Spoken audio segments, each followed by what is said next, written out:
Once you've created the inbound campaign, now we can set up the call flow. And the call flow is the journey that the call will go through as it enters that campaign. So each step will be decided by dragging and dropping over one of the widgets in the call flow builder. Now you do have some advanced options available for your call flows.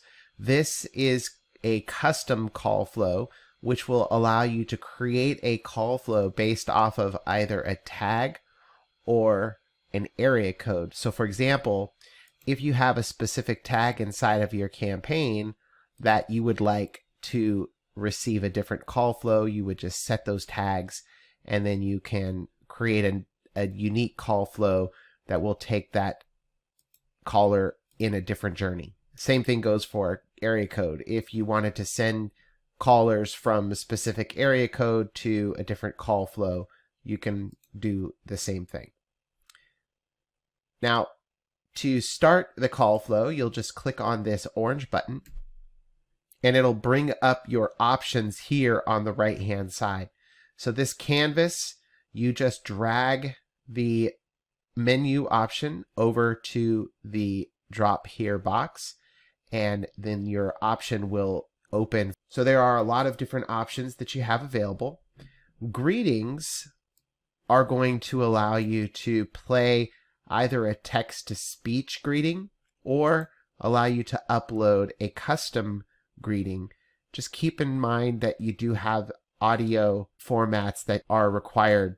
A menu will allow you to set up a menu option with prompts that your caller can select when they enter into this menu. So for example, you could have a text-to-speech greeting that says, "Thank you for calling. For sales, press 1. For support, press 2. You can also have a professional greeting as well that you can upload with those options. Now, once you've selected the text-to-speech or your audio greeting, next you can drag the options from the IVR menu to decide what you'd like to happen when the caller presses one of these prompts. So for example, if you wanted to transfer somebody who pressed 1 to a ring group, you would select the ring group option and then decide what caller group that you would like those calls to be sent to. And for example, in this case, if I selected sales, then any user in that call group would receive the phone call on their phone. Next, you have the option of deciding how you would like the caller ID to appear, whether you'd like the caller ID of the caller or the caller ID of the inbound campaign, how you would like the call to ring, whether it would be simultaneous, random, or sequential. And you can set a timeout, which is the amount of time that that option would try to call the call group before going to the next item in your call flow. On hold time, if all of the agents are busy, this is the maximum amount of time that a caller will be placed on hold before going to the next option in your call flow. And then this is the on hold music that will be played to the caller. You can select a male or a female or record your own. You can also set up phone extensions, and to do that, just drop them over onto the drop here. As you can see, it automatically will display the user extensions here. You can load a text-to-speech or an audio greeting. These phone extensions may also be used in your menu. So if you'd like to have a menu greeting that asks for someone to press 1 for sales, 2 for support, or 3 if you know your party's extension, they press 3. It takes them to the phone extensions option. Here you can play a greeting. Thank you. Please select your extension now. When they select their extension, it'll automatically transfer that caller to the extension of the user that they selected. The extension can be defined inside of your profile area under personal phone settings. That is also for your users, which will be found under team, and we'll cover that in a different video. Dial will allow you to transfer a caller to an outside line.